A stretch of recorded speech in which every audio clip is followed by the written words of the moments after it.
Bom, gente, uma boa noite a todos vocês. A todos vocês, meus amigos, que possa Jesus mais uma vez envolvermos-nos nessa noite e através desse envolvimento que nós possamos unirmos, vamos assim dizer, num só ideal, que é aquele de que, enquanto aqui estivermos, nós possamos integrarmos num perfeito entendimento daquilo que vai ser dito. Isso é muito importante, né? Eu quero hoje começar a bater um papo com vocês, contando uma história sobre 3 amigos nossos. Amigos já conhecidos, já fiz algumas citações deles aqui algumas vezes. São basicamente 3 irmãos, sabe? Esses irmãos, eles são muito conhecidos. O primeiro é um que se chama Huguinho. O irmão dele, o segundo irmão é o Zezinho. E o outro qual que é?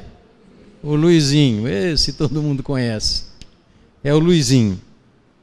Esses 3 irmãos, quando desencarnaram, eles chegaram lá no plano espiritual e se viram em péssimas condições. Porque eles haviam chegado à conclusão que quase na totalidade tinham falhado em toda aquela sua programação, aliás, muito bem intencionada, que eles fizeram para vir aqui para a Terra. E quando disso eles se conscientizaram, depois de amargarem ali todo o processo de reequilíbrio, eles resolveram se unir e fazerem uma nova programação, uma reprogramação reencarnatória para voltar na Terra, para poder aqui quitar os seus débitos e realizar os aprendizados necessários que todos nós temos que fazer. E orientados ali pelos mentores, cada um procurou, através de uma autoanálise, ver qual seria o ponto fraco que eles teriam que corrigir. Então, para o Huguinho, ele viu que o ponto fraco dele era exatamente a falta de sensibilidade para com o semelhante, pela sua dureza muitas vezes de coração. Então, na sua programação reencarnatória, ele resolveu voltar aqui para a Terra como um grande empresário. Como empresário, ele iria, segundo ali a sua programação, ter sucesso em todo o sentido social, financeiro, e com isso ele ia ajudar o seu semelhante. E quando ele reencarnou, a vida rapidamente começou a colocar, vamos assim dizer, em movimento as energias necessárias para poder levá-lo ali ao seu ideal. E ele, quando chegou o momento certo, ele começou a se destacar, começou, mesmo dentro da sua imaturidade, ele começou a acertar, sempre o centímetro cúbico nos seus erros aparecia, novamente ali a oportunidade aparecia para ele poder refazer, e ele foi crescendo como empresário, foi ganhando muito dinheiro, e no início, lá do fundo da sua alma, né, aquela intenção, vamos colocar aqui, aquela intenção que ele tinha, antes de reencarnar aqui na Terra, emergia como um impulso, gritando alto nele: olha a caridade, olha o respeito para com os outros, o respeito para com os funcionários, né? Olha o altruísmo, olha a sensibilidade na dor alheia. E aquilo no início ele começou a levar a sério e começou, de fato, a realizar um trabalho positivo. Mas com o passar do tempo, ele foi lentamente endurecendo. E ele, longe ali de fundar as ONGs que ele havia programado, com finalidades beneméritas, filantrópicas, ele foi achando que era o governo que tinha que fazer o trabalho, o governo que cobrava uma alta carga tributária, que a população praticamente não tinha retorno nenhum, que era um dos maiores impostos do mundo. E com isso, ele foi endurecendo o coração.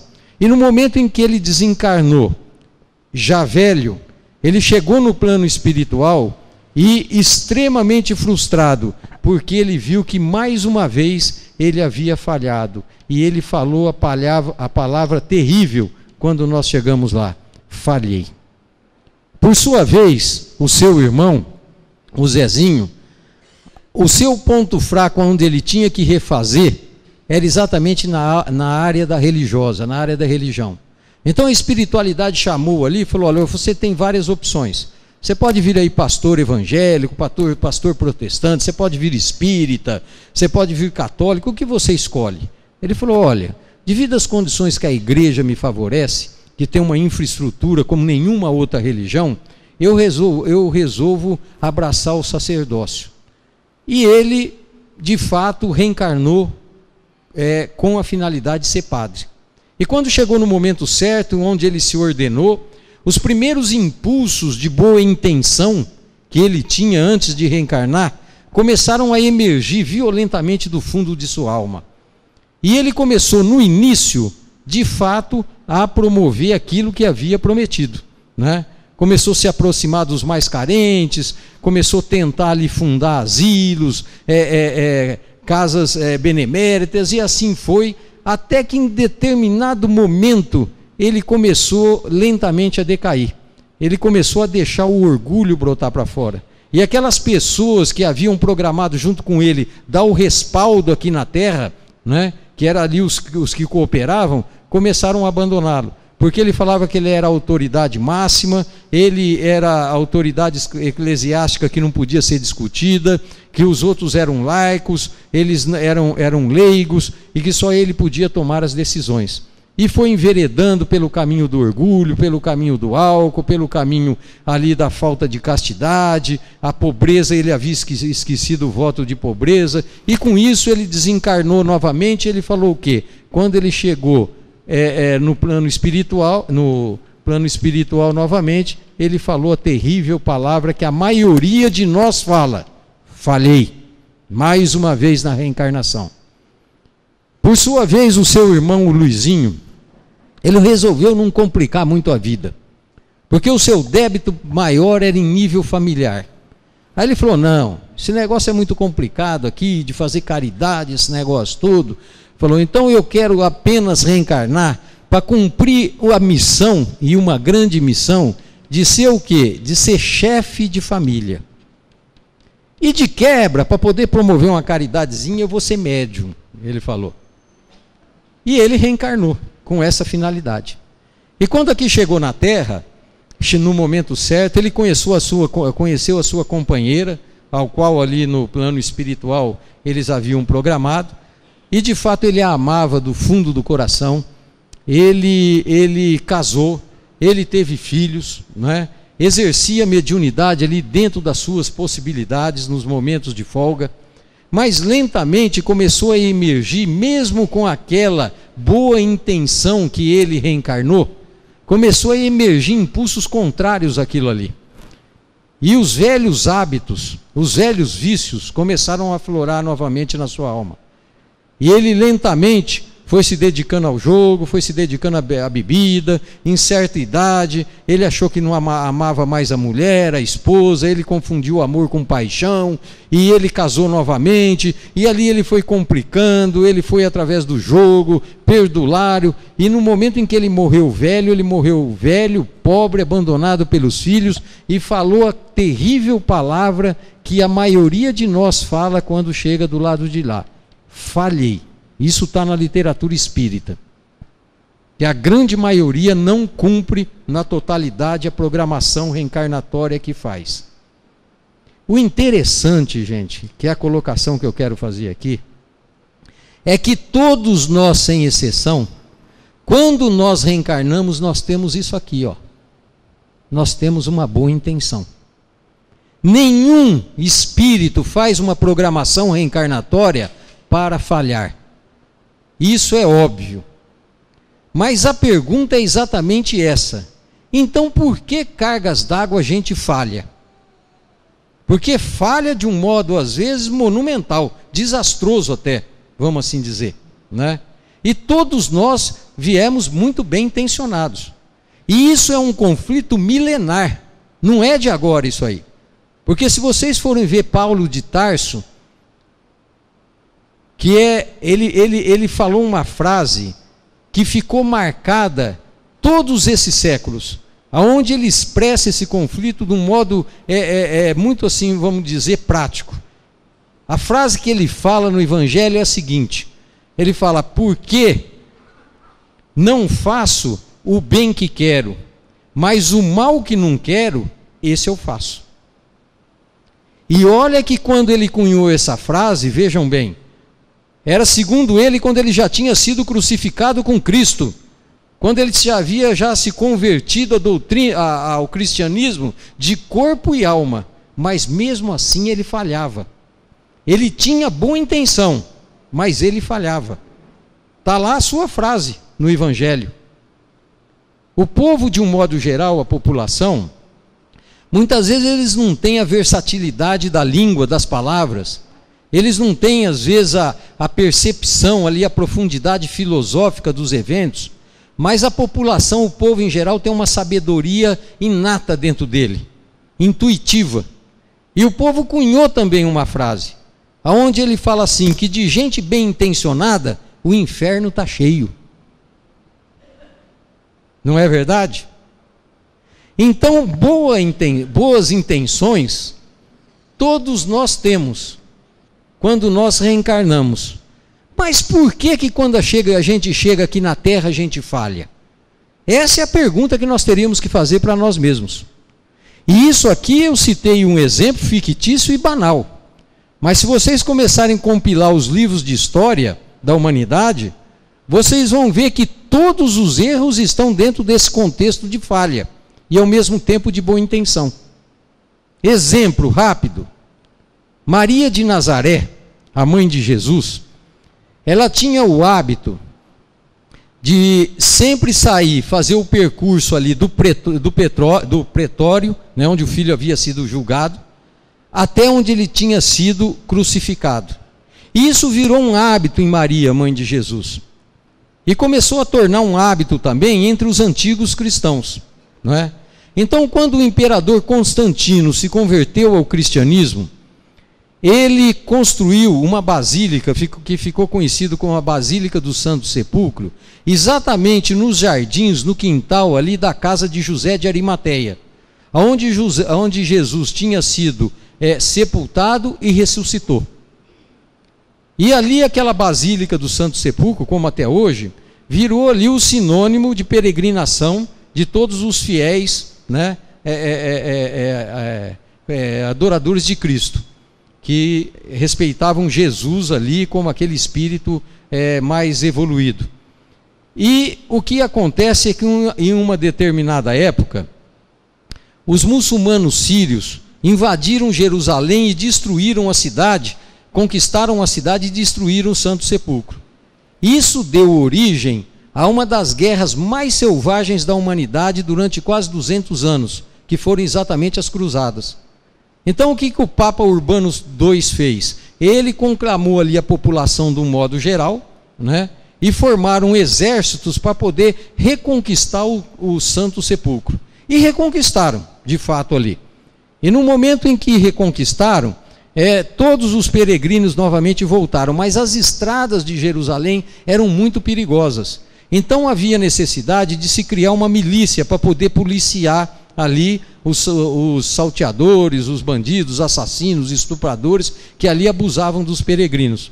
E com isso o Papa chamou um nobre francês que se chamava Hugo de Pin, que nós podemos chamar de Hugo de Pains, que é como se escreve o nome dele. Vamos simplificar aqui, Hugo de Pains.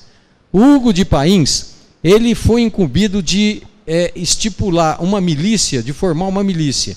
E assim ele o fez, muito bem intencionado. A sua intenção, a espiritualidade cita que era uma intenção real e efetiva. Ele fez com boa intenção.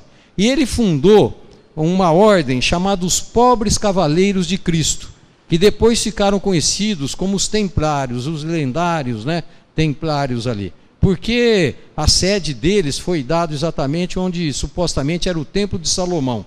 Então por isso que eles ficaram conhecidos como os Templários.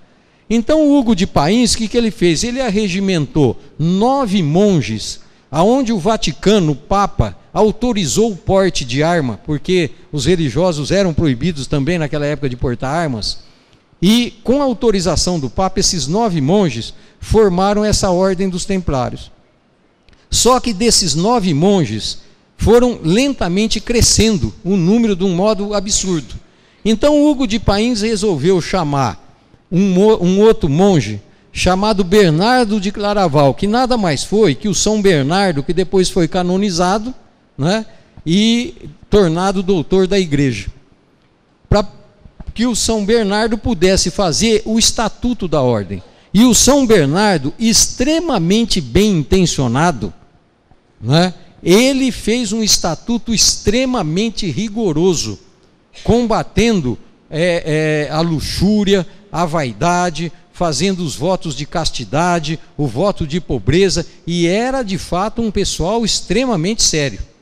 Mas com o passar dos anos, isso aí foi crescendo e foi perdendo o controle. E desses 9, se tornaram, depois de 200 anos, 30.000 soldados armados, 30.000 soldados monges armados, cometendo as maiores barbáries que se podia imaginar sobre a face da terra. E a espiritualidade viu a necessidade de acabar com as cruzadas e acabar com a ordem dos pobres cavaleiros de Cristo, que eram os templários. Então, nessa motivação, exatamente quando Hugo de Pains desencarnou, logo depois São Bernardo de Claraval, eles foram para as regiões mais densas do umbral, porque o remorso os levou lá. Eles sentiam e viram a barbaridade que eles haviam criado, mesmo bem intencionados. A intenção era real, mas a reação foi extremamente negativa, né? E quando eles estavam ali no umbral, o São Bernardo, ele era ele vibrava um pouquinho mais alto espiritualmente que o Hugo de Pains. E conta ali nessa obra mediúnica que ele exatamente foi em busca do Hugo de Pains para poder os dois combinarem e de algum modo reparar os erros que eles haviam cometido. E com o respaldo da espiritualidade, que via neles de fato uma fé fervorosa no Cristo, eles foram auxiliados. Então o Hugo de Pains e o São Bernardo, depois de socorridos, levaram para postos de socorro ali espiritual, depois para colônias, fizeram uma nova programação reencarnatória dentro de novos contextos bem intencionados. E eles resolveram o quê? Eles resolveram que o Hugo de Pains, ele ia reencarnar como o rei da França, Filipe, escreve com I mesmo, Filipe IV. E o São Bernardo, ele ia reencarnar na mesma época como o Papa Clemente V. E a finalidade e a função dos dois nessa reencarnação, na sua programação, era terminar com as cruzadas e com os templários, o mesmo que eles haviam construído. E no mesmo empenho que eles tiveram para poder fundar a pobre ordem dos cavaleiros, o mesmo empenho que o Hugo de Pains teve, o Filipe IV, a sua reencarnação, teve o mesmo empenho de destruir e desmantelar. E assim a história começou a correr. Só que quando o Filipe IV, que tinha sido Hugo na outra encarnação, ele colocou a coroa na cabeça, a sua boa intenção começou rapidamente a rarear. Porque ele era orgulhoso, ele era despótico e ele era cruel.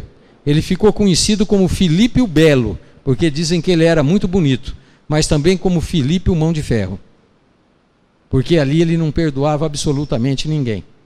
Mas ele não sabia por quê que emergia um impulso lá das profundezas do seu íntimo, que alguma coisa dizia que ele tinha que acabar com essa ordem.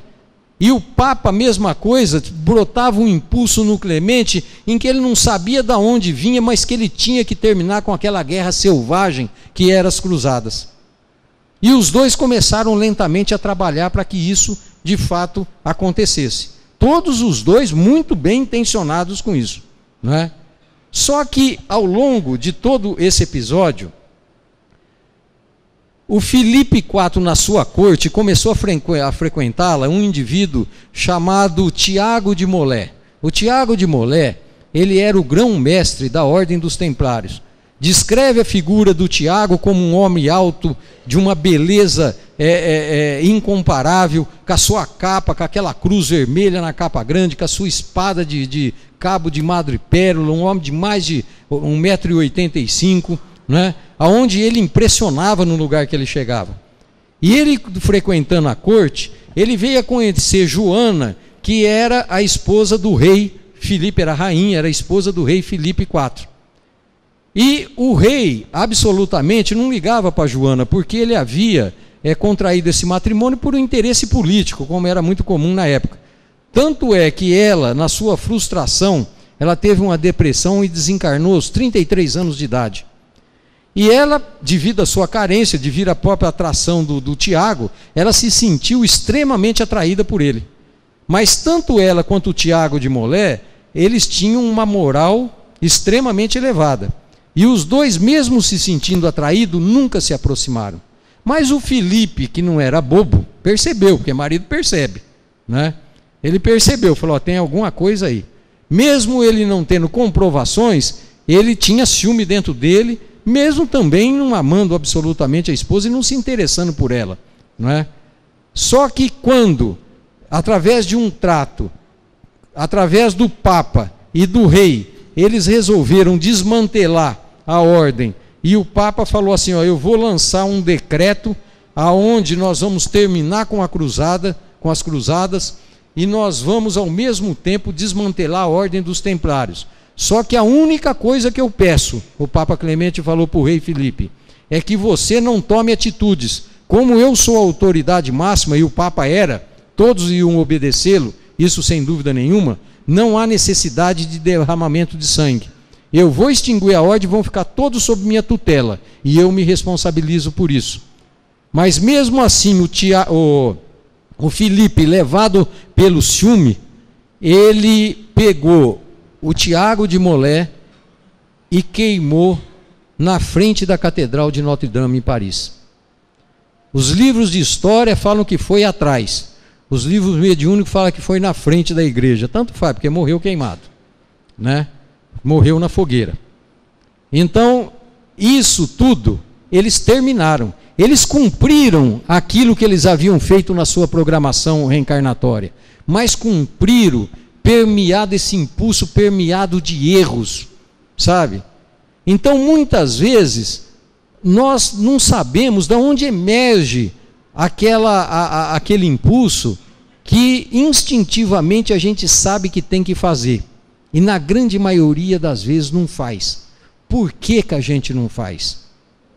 Por que que o inferno está tão cheio de gente bem intencionada? Se nós temos boa intenção, era para realizarmos, não é isso que a gente tem que pensar, né? Então nós teríamos que começar a analisar o processo de um modo mais profundo. E começar a ver o que é essa intenção.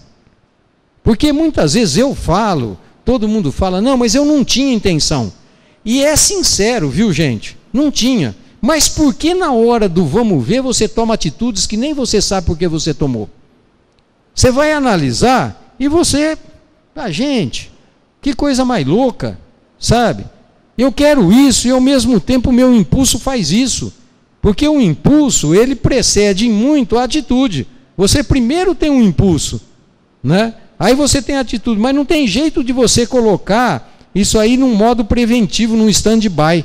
Fala assim, primeiro eu analiso, depois eu tenho impulso. Não, você tem um impulso, realiza, promove a atitude e depois é que você vai analisar o que foi que eu fiz. Não é assim que funciona na maioria dos casos? Então o impulso e essa intenção, nós teríamos que estudar de um modo mais profundo. Então nós poderíamos definir a intenção, vejam bem, agora é importante. Nós poderíamos definir a intenção como uma energia de manifestação inconsciente da nossa alma. Essa energia ela se manifesta na busca dos nossos compromissos espirituais e das nossas necessidades de crescimento. Então, essa intenção, ela é uma energia. Só que essa energia, ela tem uma propriedade curiosa. Ela começou a ser formada, vamos colocar aqui, aproximadamente há 40 mil anos atrás com o advento da razão. Antes de 40 mil anos atrás, porque hoje nós estamos aqui, no século 21. Antes de 40 mil anos atrás, nós estávamos aonde? Nós estávamos aqui, no imperativo do instinto. De 40 mil anos para trás não existia nada, só instinto. De 40 mil anos para cá, o que foi? Nós começamos a desenvolver uma coisa chamada razão. Ou seja, a capacidade de analisar, a capacidade de olhar e falar, isso está certo, isso está errado, isso eu posso, isso eu não posso, isso eu devo, isso eu não devo. Ao longo dos milhões e milhões e milhões de anos de evolução, somente há 40 mil anos,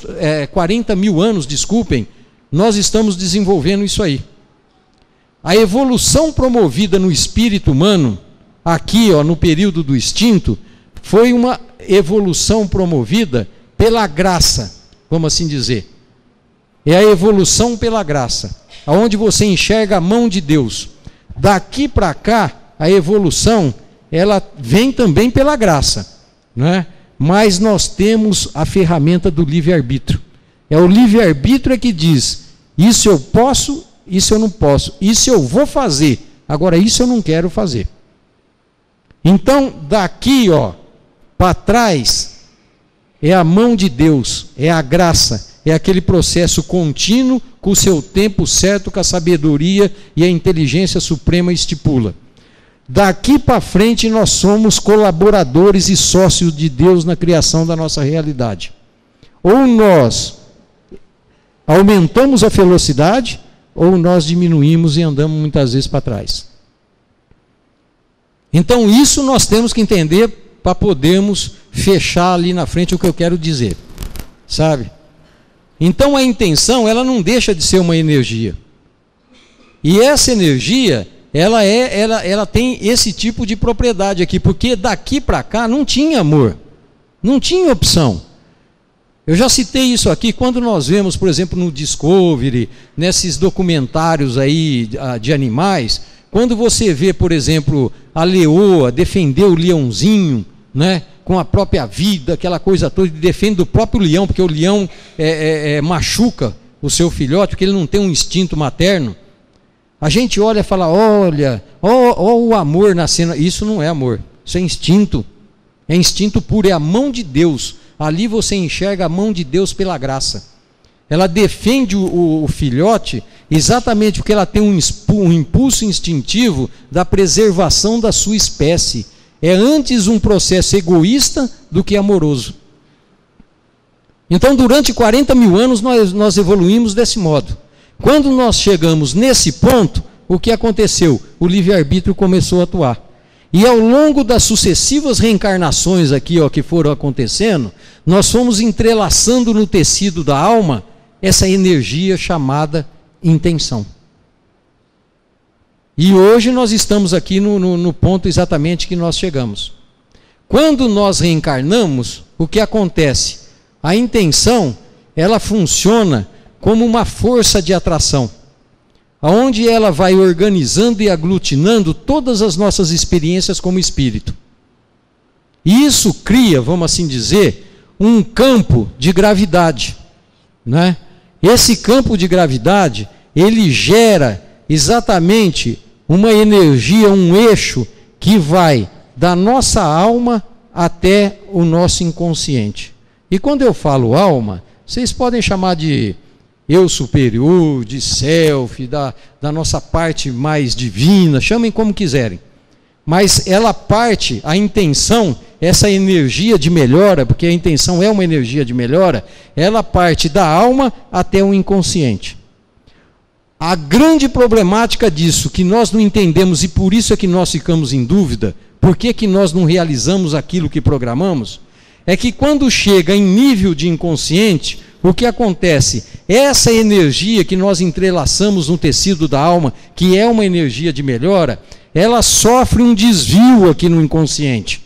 Ela sofre como um processo de refração. No momento em que ela atravessa os nossos desejos, os nossos interesses e as nossas inclinações. Aí ela desvia. Por quê? Porque aqui está sob o imperativo do ego. E quando eu falo ego no sentido do orgulho, no sentido do egoísmo, no sentido da arrogância, que muitas vezes nos domina, no sentido da rigidez no comportamento, no sentido do autoritarismo, no sentido da intolerância para com as diferenças alheias, no sentido da teimosia, no sentido da prepotência, que muitas vezes cria pilares de mania de grandeza, de megalomania, né? Pilares de presunção, a gente achando que sabe tudo e somos o maior, e isso fecha num comportamento de vaidade do ego tremendo. Quando eu falo ego, é no sentido da competição que todos nós temos em nível de alma, é no sentido da comparação que a gente compara, compete e emerge aquela energia violenta chamada inveja, é no sentido de passar por cima dos sentimentos na ânsia do poder e do controle, e assim vai. Se eu quisesse falar, eu ia falar muito tempo das imperfeições. Por isso que na grande maioria das vezes, essa energia que nós estamos desenvolvendo somente há 40 mil anos, ela não dá certo. Por quê? Porque a hora que ela sofre esse desvio, ela vai conseguir se chocar com uma energia muito mais poderosa que se chama o instinto, que é o que nos preserva. Eu li uma vez, não sei onde acharam esse percentual, né, e como calcular isso aí, mas que nós somos 97% ego e 3% é aquilo que a gente vibra nas conquistas espirituais ao longo dos milênios de existência como espírito. Então nós somos muito mais instinto do que vibrações elevadas. Então quando nós estamos no plano espiritual, lógico que nós temos a intenção, lógico que a gente vem com intenção, mas no momento em que isso aqui desvia, a gente falha. E falhar não é tão sério é quando a gente não enxerga. Porque a grande maioria das pessoas não enxerga isso aqui. Ela fixa numa intenção, aonde ela cria mecanismo de defesa nela mesma, e ela acha que ela está certa, ela não avalia de um modo real. Ela vai em frente, ela mira, ela põe aquele foco, e ela vai passando por cima de tudo, de regras, de norma, ou vai estipulando normas, regras, e não vê se é bom ou é ruim para o seu semelhante. Às vezes, na grande maioria das vezes, ela acha que é, e não é. A verdade é essa daí, não é? Então, quando nós reencarnamos com essa energia de melhora dentro de nós. Essa energia que ao longo dos 40 mil anos nós viemos entrelaçando nas profundezas do tecido da alma. Mas quando a gente chega aqui, a influência, o desvio ali nos nossos desejos, nos nossos interesses, são muito maiores. E normalmente quando a gente reencarna nós temos que fixar esse tipo de coisa. Vocês lembram-se do livro do André Luiz, Missionários da Luz, na reencarnação do Segismundo? A maioria dos espíritas já leram esse livro. Quando o Segismundo foi reencarnar aqui na Terra, ele reencarnou porque ele queria reparar um erro tremendo. Remoído, carcomido pelo remorso, ele foi atrás daquele que ele tinha assassinado numa vida anterior e humildemente, com o remorso acabando com a sua alma, ele pediu perdão àquele indivíduo que se chamava Adelino. E o Adelino ali, dentro daquele contexto, perdoou de imediato, vendo o grau de sofrimento, de humildade dele ajoelhado, pedindo para o Adelino ser o seu pai. E o Segismundo promove, os mentores promovem a reencarnação do Segismundo. Quando o Segismundo está no processo ali de união com a sua mãe, com o óvulo da mãe, ele começa lentamente, como é o processo natural, a perder a memória. Ele começa a enevoar a sua memória. E prestem atenção para uma frase que os mentores espirituais falam para ele nesse momento. Eles viram para o Segismundo e falam assim: Segismundo, ajude-nos, mantenha clareza de propósitos e pensamento firme. E ele lá, querendo perder a consciência, e os mentores insistindo: mantenha clareza de propósito, clareza de propósito. Que propósito é esse aí, hein? Sabe? É a intenção que ele tinha de reparar o erro. Porque a hora que o Segismundo tivesse reencarnado, inevitavelmente essa boa intenção ia sofrer o desvio através do seu ego. E aquela antiga animosidade que ele tinha pelo pai, né, vai emergir de um modo violento, do mesmo modo que o pai. O pai não vai saber por quê, mas ele vai sentir uma certa repulsa pelo filho. Então, a intenção é uma coisa, é um ideal. A realização é outra, que nós temos que entender. Por que nós temos que entender isso aí? Nós temos que entender isso, gente, porque todo mundo, todos, a humanidade inteira, eu, vocês e a humanidade, todos nós estamos sob o imperativo desse contexto aqui, ó, dessa ação. Nenhum de nós escapa disso. E se nós quisermos fortalecer essa energia de melhora e entrelaçar no tecido da nossa alma de um modo mais incisivo e definitivo, nós temos que entender a mecânica e a dinâmica do processo. Senão a gente deixa a vida nos levar. Porque qual é o único modo da gente poder fixar de um modo real essa energia? É através da vontade. É através da vontade. Sabe? Porque vocês não tenham dúvidas que todos nós vamos nos fragilizar aqui quando chegarmos em nível de inconsciente. Todos nós. Seja qual for a programação reencarnatória. Do Huguinho, do Zezinho, ao Luizinho, ao rei da França e ao Papa Clemente. Todos sofrem essa influência. Sabe? Então nós temos que fazer, vamos assim dizer, um fortalecimento. Não só no ato da reencarnação, mas entendendo o processo, nós temos que em vida fortalecer esse tipo de coisa. E começar através desse fortalecimento, corrigir, vamos assim dizer, o desvio.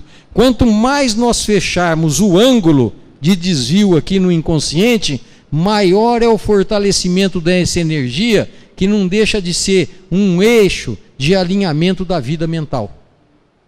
O que vai da alma ao inconsciente é um eixo de alinhamento da vida mental. Se nós quisermos equilíbrio, paz, serenidade, nós temos que manter esse eixo máximo alinhado possível. Sabe? E isso só nós conseguimos através da vontade. Então você fala assim, então se eu tiver uma vontade férrea, eu não vou falhar. Você vai desviar também, sabe? Mas não tem importância, desvia, mas mantém a sua clareza de propósito, como o mentor do Segismundo falou para ele. Mantenha o teu propósito de tensão inicial, pelo menos prevalecendo ali sobre os desejos, as inclinações, os interesses, aí entram as neuroses, os complexos, e seja lá o que for. Nós temos que manter, de um modo mais sério, esse alinhamento. Aí vocês vão falar, mas isso é impossível. É possível. Por exemplo, o Gandhi, né? Qual provavelmente foi a programação reencarnatória do Gandhi? Foi promover a paz. Foi libertar ali o seu país dos ingleses, mas através da paz, que é muito difícil. E ele faz uma citação uma vez, em que ele fala o seguinte, não é que eu não sentia raiva, eu sentia muita raiva dos ingleses, mas eu tinha como propósito a passividade.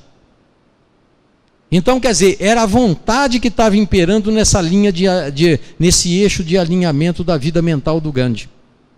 Querem outro exemplo? Nós vamos passar aqui, ó, vocês vão ver lá um exemplo atual. Esse exemplo é de uma mulher onde ela superou esse terrível abismo que nós criamos aqui, ó, quando sofre esse processo de desvio e de refração. Esse abismo, uma mulher chamada Angelina Jolie,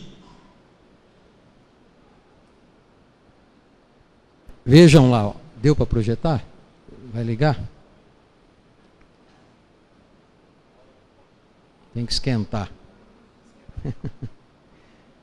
Então a Angelina Jolie, ela é uma atriz onde ela ganha aproximadamente, quando ganha pouco, de 20 a 30 milhões de dólares em cada filme que ela faz. Ela é uma mulher rica, ela é uma mulher poderosa, ela é considerada uma das mulheres mais bonitas e sexy do mundo, né? Ela é uma mulher inteligente, e ela nem por isso deixou de sofrer o quê? Esse desvio aqui, ó, do longo eixo. Ela sofreu também o desvio, porque ela é anoréxica, ela tem problema familiar, ela tem problema, ela troca de marido a cada ano, ela tem um monte de problema com a internet aí, coloca a vida pública de todo ator, né, de toda atriz. Mas mesmo assim, o que ela fala, o que ela faz? Ela mantém esse eixo de alinhamento. A sua programação reencarnatória provavelmente estava dentro desse contexto. Então, dentro desse contexto, ali diz: o que leva uma jovem atriz a abdicar de todo o conforto e viajar meio mundo para aliviar com seu abraço um coração entristecido. Essa criança aqui que vocês veem, ele ficava amarrado direto, sem roupa, nu, pela família. E o garoto era extremamente ansioso, totalmente perturbado, né? Psicologicamente. E o garoto só conseguia se acalmar no momento em que ela o abraçava. Por quê? Porque ela passava amor para a criança, sem dúvida nenhuma. Essa atriz, né, que é extremamente rica e poderosa, é esse garoto africano, ó, de 7 anos de idade, traumatizado pelos tantos conflitos tribais que já presenciou. Durante a visita, diante do carinho e do abraço, aquietou-se. Aqui aparece ela como embaixadora de boa vontade das Nações Unidas. Ela tem percorrido a Costa Rica, Índia, Paquistão, Equador, Líbia e todos esses países aí africanos, Uganda, onde tem todas essas barbaridades que a gente vê pela televisão. Isso correndo risco de vida, né? O risco de morte, porque ela é uma pessoa famosa, fácil de ser sequestrada, ela mesma já disse isso uma vez, mas ela tem uma fé danada naquela sua intenção, que ela fala que é de verdadeiramente ajudar. Outro aqui que nós vamos passar é em Nova Delhi, onde ela está sentada ali, ó, junto com as crianças afegãs. Foi a primeira pessoa a ser agraciada com o título de cidadã do mundo, conferido pelas Nações Unidas. Nesse outro aqui, ó, é como numa jaula, ela ajuda a construir cabanas para refugiados na Tanzânia. Eu não me sinto apenas americana, mas também cidadã do mundo. Isso é solidariedade, hein? Isso é solidariedade. Dentro disso aqui, as revistas não exploram somente o lado sexy e sensual dela, ou a sua beleza. Eles colocam muitas vezes, ela diz, além de emprestar sua imagem, doar seu tempo e dinheiro a refugiados e órfãos, ela procura levar a realidade que vivencia nas suas viagens até os líderes mundiais e governantes dos países ricos, propondo soluções e cobrando ações. Olha a intenção, olha o longo eixo de alinhamento da alma, do equilíbrio da alma da criatura. Nem por isso ela não sofreu aqui o desvio como eu fiz para vocês. Provavelmente ela tem os seus interesses, ela tem os seus desejos, tem as suas dificuldades, mas ela não larga, ela persiste através da vontade ali na realização da sua programação reencarnatória. Lembram da definição? Intenção é uma energia de manifestação da alma, de uma manifestação inconsciente da alma, na busca dos nossos compromissos espirituais e das nossas necessidades de crescimento. Ela está fazendo certinho, vocês querem saber? Está certinho o que ela está fazendo. E aqui, resumindo, onde ela tenta chamar a atenção no mundo das causas humanitárias. Ela já pegou malária várias vezes, aqui cita várias vezes ela pegou, e ela fala que alcançar o próximo me conduziu a uma vida de significado, que é uma coisa que normalmente nossa vida não tem, né? Normalmente a vida é pautada de futilidades, de bobagens, a gente desencarna, e por isso que eu coloquei aqui, ó, que normalmente a palavra que a maioria dos espíritos fala quando chega do lado de lá é isso aqui, é falhei. Por quê? Porque foi uma vida de futilidades, onde nós não tentamos alimentar esse eixo de alinhamento, nós não alimentamos verdadeiramente a nossa intenção, né? A intenção de melhora real e verdadeira do nosso espírito. E aqui para fechar, conta as adoções que ela fez com Maddox, com um dos seus 3 filhos adotivos. Olha lá, ó, seus 3 filhos. Um branquinho, um pretinho e um oriental. Ela diversificou. Uma heroína com os olhos voltados para o mundo real que ela tenta melhorar com compaixão e bravura. Guerreira e frágil, a diva ambígua constrói com um velho coração maternal uma nova família multirracional. Isso aqui foi um comentário da revista Veja. Foi premiada com o Oscar, o Globo de Ouro, e aqui fala uma coisa interessante, que a única coisa que ela vai levar da vida é exatamente isso que ela está fazendo agora. E só isso é a bagagem que a gente leva quando sai daqui. É aquilo que a gente faz em prol do nosso semelhante, sabe? Então, intenção, gente, nós temos que ver que todos nós temos, mas nós temos que perceber que todos nós falhamos. E para que isso não aconteça, nós temos que exercitar esse negócio aqui, ó. É a vontade de realização. Porque a hora que você gera a vontade, você tem que gerar uma coisa chamada esforço. Porque vocês acham que essa criatura aí, a Angelina Jolie, ela não faz esforço para isso? Ela ganha 20 a 30 milhões em cada filme, ela poderia ter um iate aí de 30, 40 pés, ter sabe, todos os carros do mundo, todas as mansões mais confortáveis que existem no planeta, mas ela sai, vai para a África, vai para a Ásia, vai para países miseráveis, aonde ali ela procura ajudar o semelhante. Essa é a bagagem que a gente leva para o lado de lá, sem dúvida nenhuma, guardando as devidas proporções de capacidade de cada um de nós. Ela tem capacidade de fazer isso aí, nós não temos, mas talvez nós tenhamos aí capacidade de poder ajudar muito mais do que a gente ajuda, né? Então, a partir do momento em que a gente gera a vontade mais o esforço, nós temos que ter uma coisa chamada disciplina. Isso aqui é muito difícil, ó. Por quê? Porque os nossos hábitos são exatamente contrários a essa vibração. O instinto puxa para um lado, a tua vontade tenta gerar a disciplina, né? O ego te puxa e ao mesmo tempo você tem um impulso de realização daquela intenção, daquela energia de melhora que você condicionou lá no espírito antes de reencarnar.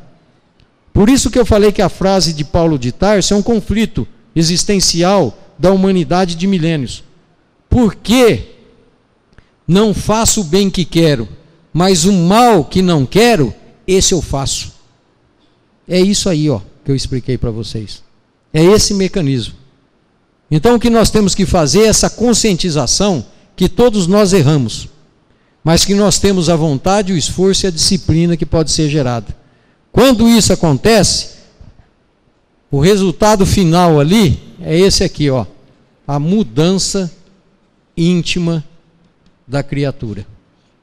Essa é a finalidade da vida, é a mudança. Não adianta petrificar na parte comportamental.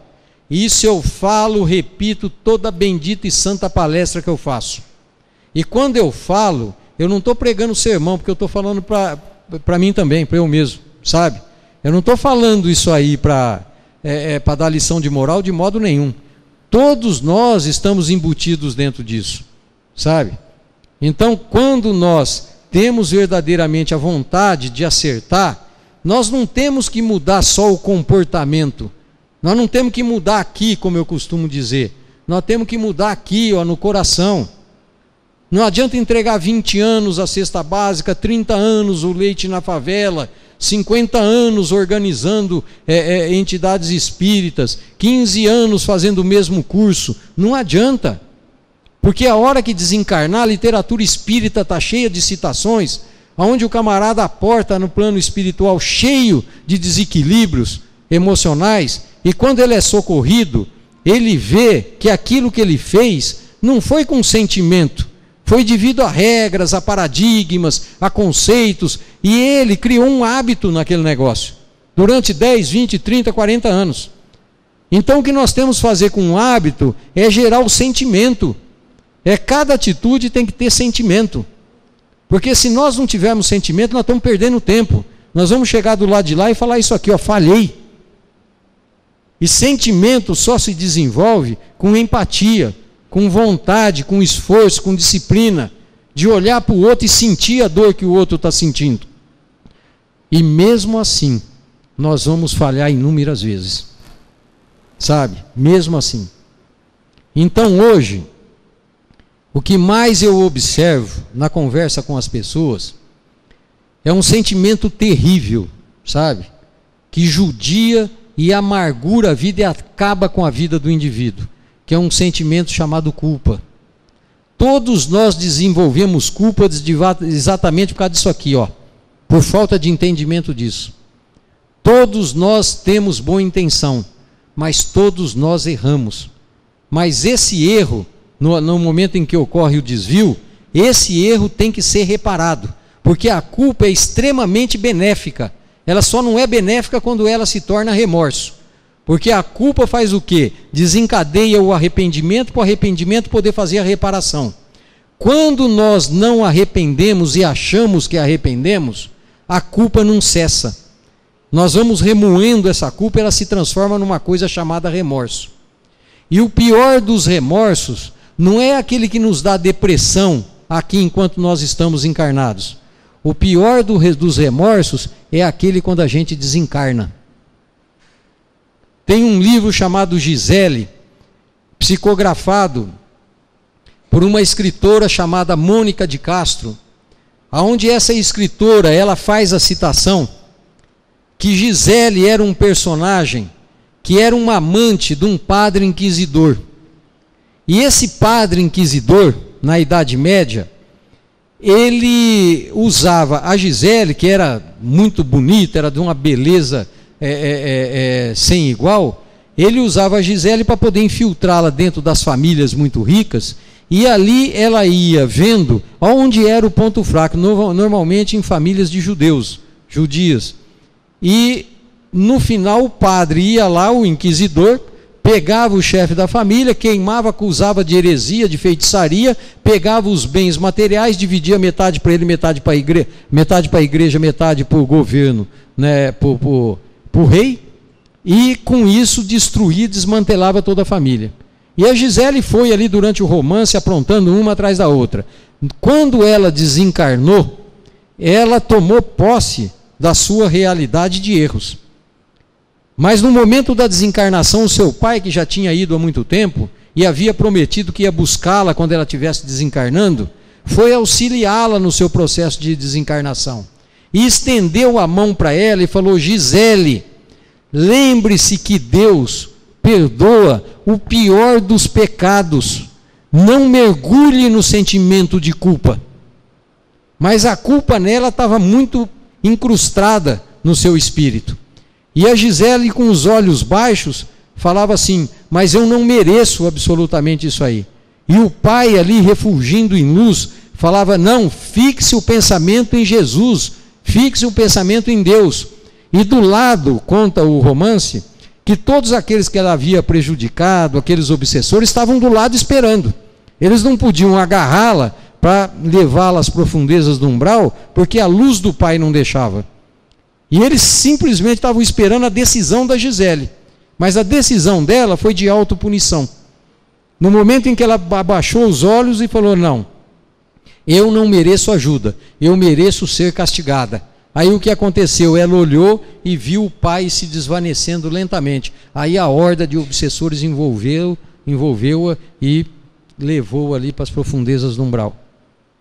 Então a vida não nos pune, a vida nos reeduca.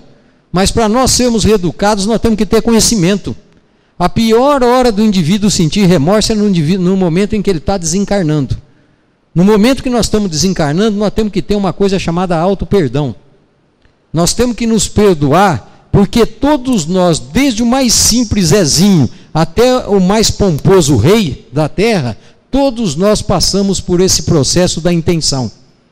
E esse eixo de alinhamento da vida mental, embasado em energia de melhora, entrelaçado no tecido da alma, ao longo das sucessivas reencarnações, todos nós temos isso aí, sabe? Todos nós. E esse longo eixo vai inevitavelmente se desviar. em todos nós. Nós temos que fortalecê-lo na medida da nossa competência em poder fazer isso aí através da vontade. Por quê? Porque nós temos que mudar, gente. É a mudança real. E essa mudança real é opcional, sabe? Isso aí não acontece ao acaso. Você tem que determinar, você tem que decidir, falar, não, eu vou sair daqui melhor do que quando eu entrei. E quando eu sair, eu tenho que me perdoar naquilo que eu errei, porque é impossível você sair desse mundo sem errar. Você não precisa, às vezes, ir para as profundezas do umbral. Vai para um umbral um pouquinho mais leve, né? Como diz, né? O povo em geral. Todos nós vamos para o inferno, mas não precisa deitar no mármore dele. Já que a nossa intenção sofre esse processo. Então, através desse entendimento, vocês podem crer que a vida fica um pouco melhor, sabe? Melhor nos dois sentidos. De poder se auto-identificar, se autoconhecer, né? E através desse autoconhecimento, nós podemos mudar, nós podemos melhorar, como Gandhi fez, como Angelina Jolie faz. Não que ela não tenha suas neuroses, seus erros e seus desatinos, mas ela procura manter o eixo de alinhamento da vida sem sofrer a maiores influências. Ela realiza aquilo que ela propôs a realizar e deixa desviar e o resto acontecer. Mas não vamos desanimar. Agora a mudança é aqui. Aqui não adianta. Se for mudar só o comportamento, nós vamos aportar do lado de lá com sérios problemas espirituais. Sabe? Nós temos que mudar verdadeiramente em nível de sentimento, querendo e desejando profundamente. Deu para entender? Então nessa noite, gente, eu espero que vocês vão para casa e pensem nisso aí, sabe? Procurem meditar para ver qual é a verdadeira intenção na nossa PR, na nossa programação reencarnatória. Qual foi o que eu idealizei quando vim para cá? Independente dos desvios, dos erros, dos desatinos, isso não tem importância, porque acontece com todo mundo. Mas qual foi o meu eixo principal?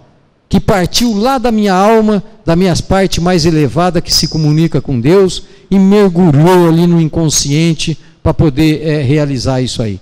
Qual foi a minha verdadeira intenção? E vamos fortificá-la, vamos edificá-la, vamos determinar vontade para isso, vamos gerar esforço, vamos gerar trabalho e com isso nós vamos receber o resultado da verdadeira mudança espiritual. Então a cada um de vocês eu desejo a mais profunda paz no coração, que Jesus os ampare e os conduza dentro das intenções de cada um, aonde nós não podemos absolutamente julgar a intenção alheia, que vocês possam, como eu, como todos nós, desenvolver a capacidade de aceitação das diferenças que vão de pessoa a pessoa, porque cada um tem uma programação e cada um tem um coeficiente de energia, de intenção e de melhora. E dentro desse percurso, acompanhado com Jesus, que todos tenham muita paz, muita serenidade e muita harmonia no coração. Que Deus os acompanhe agora e sempre. Muito obrigado.